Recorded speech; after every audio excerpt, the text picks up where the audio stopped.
Hace ya 8 años que se lanzó la primera Nintendo Switch.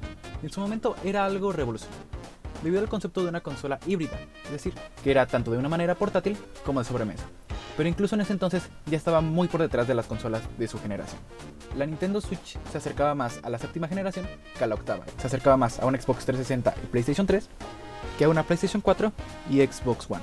Este año, con el lanzamiento de la Nintendo Switch 2, la compañía debía dar un salto más allá de únicamente la innovación, lo que me llevó a cuestionar: ¿la Nintendo Switch 2 es realmente una consola óptima y apta en términos de potencia para esta generación? ¿O va a estar igual de limitada que la primera Nintendo Switch? Bueno, pues en este caso es de lo que se hablará en este video. Ahora sí, comencemos. Empecemos por lo básico. La primera Nintendo Switch contaba con un chip gráfico de Nvidia. En este caso, el Nvidia Tegra X1, de arquitectura Maxwell, es decir, la misma que la serie GTX, con un rendimiento de aproximadamente 393 gigaflops y una capacidad máxima de 720p en modo portátil y hasta 1080p en modo TV, dependiendo de los juegos. Tenía una CPU de arquitectura ARM Cortex A57 de 4 núcleos. También, entre otras características, tenía una memoria de 4 GB con un ancho de banda de hasta 26 GB por segundo. Una eficiencia energética que le permitía durar al menos entre 4.5 a 9 horas en el segundo modelo. De la misma manera, el hecho de ser portátil le permitía poder aumentar esa potencia general que tenía al estar en el modo TV. Comparándolo con las consolas de octava generación, tenemos una diferencia bastante grande, puesto que estas, de manera similar, ocupaban un chip AMD Jaguar de 8 núcleos, basado en arquitectura x86, hasta 1.73 GHz, cada una con 8 GB de RAM y una GPU Radeon personalizada, siendo que esto dará como resultado que estas consolas podrían ser de 3 a 5 veces más potentes, sin olvidar que en la nueva generación de consolas esta diferencia fue incluso casi a 10 o 30 veces más potente que la primera Nintendo. Esto limitó múltiples aspectos. Por ejemplo, el desarrollo de videojuegos de parte de terceros, lo que tuvo que hacer que se requirieran grandes recortes gráficos en texturas, resolución y fotogramas por segundo, siendo estos muy notables a primera vista. La Nintendo Switch 1 parecía más una tableta muy potente que una consola en sí, sino que incluso hoy en día teléfonos ya logran emularla. Viendo esto, pasemos con la Nintendo Switch 2.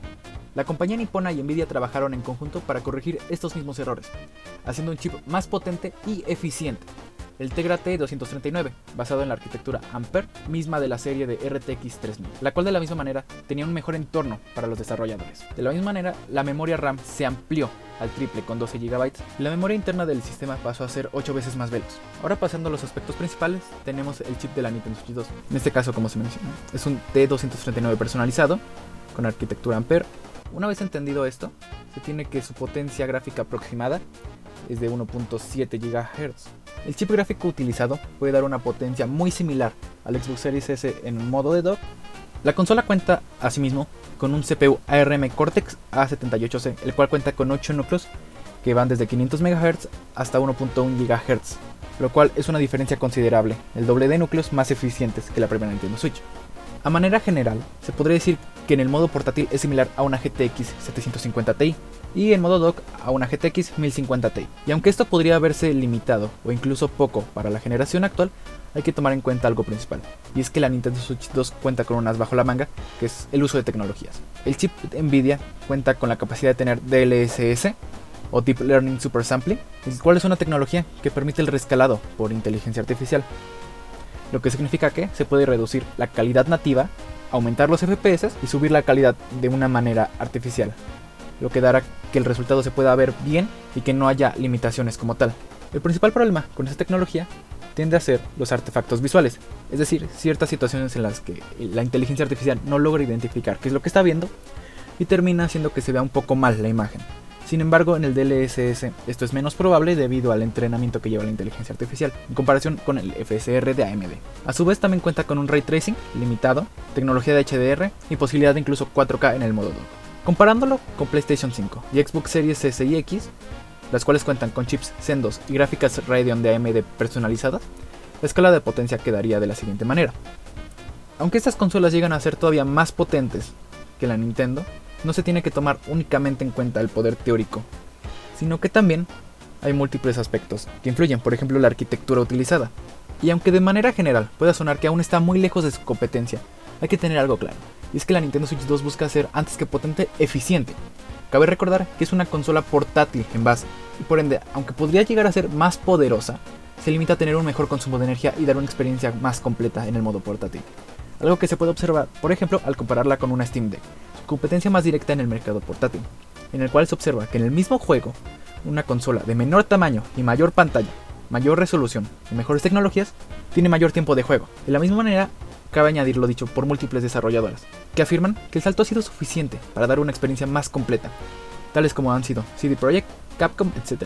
De manera general, opinan que los juegos que van a 60 FPS en Series S pueden llegar a 30 FPS en Nintendo Switch 2 sin problema alguno. Los principales casos donde podría llegar a haber problemas en el port de algún juego son aquellos que sean más demandantes en el procesador, puesto que este queda corto de manera general en la generación.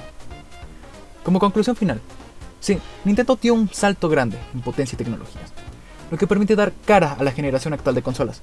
No será la misma experiencia, juegos que logran llegar a 60 FPS en las otras consolas probablemente lleguen a 30 en esta. Sin embargo, la calidad no se perderá al nivel de la primera Nintendo Switch. Y utilizado de manera inteligente, todo lo que ofrece la Nintendo Switch 2, se podrán obtener grandes resultados. Un ejemplo de esto es cómo Nintendo logra explotar las consolas. Permitirán dar juegos al nivel de la novena generación de consolas, tomando en cuenta que es una experiencia portátil. Nintendo está haciendo una movida inteligente, utilizando las tecnologías sobre el rendimiento bruto y priorizando la eficiencia para dar la mejor experiencia, algo que se puede observar en comparación con las PCs portátiles, tales como lo es la Xbox Rogue Ally o, ya dicho anteriormente, la Steam Deck. Sin embargo, posiblemente, a mi opinión personal, la Nintendo Switch 2 llegará a quedar corta dentro de 5 o 6 años. Ya se hace porque las desarrolladoras no quieren dar la suficiente optimización, por el simple hecho de que ya no será suficiente con PlayStation 6 o la nueva generación de Xbox. ¿Será una gran consola los siguientes años? Sí. ¿Nintendo la explotará? Por supuesto, pero no sabemos hasta qué momento. Eso sería todo por mi parte, gracias por ver.